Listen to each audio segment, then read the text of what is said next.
इस्लाम court में HPV vaccine करण वेल lady health worker सां मुंहमारी इल्ज़ाम हेठ आयल विशन लोहाणी एतराफ़ करे माफ़ीनामो लिखी ॾिनो। मूंखे माफ़ कयो, अॻिते अहिड़ी हरकत न कंदसि, विशन लोहाणो जी चवण आहे। मीडिया ते मामलो अचण बाद विशन लोहाणो खे गिरफ़्तार कयो, पर धुरियूं पाण में ठही वयूं।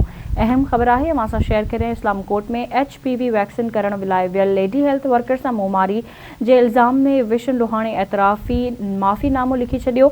मूंखे माफ़ कयो वञे, अॻिते अहिड़ी हरकत न कंदसि। मीडिया ते मामलो अचण बाद विशन लोहाणो खे गिरफ़्तार कयो वियो, पर धुरियूं पाण में ठही वयूं।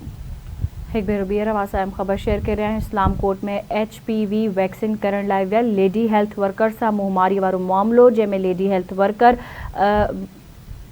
इल्ज़ाम हेठ आयल विशन लोहाणो एतराफ़ करे माफ़ीनामो लिखी ॾिनो आहे। अहम ख़बर आहे, असां सां शेयर करे रहिया आहियूं इस्लाम कोर्ट मां, जिते विशन लोहाणो माफ़ीनामो लिखी छॾियो आहे। माफ़ीनामे में उन लिखियो त मूंखे माफ़ कयो वञे, अॻिते अहिड़ी हरकत न कंदसि। मीडिया ते मामलो अचण बाद विशन लोहाणो खे गिरफ़्तार कयो वियो आहे।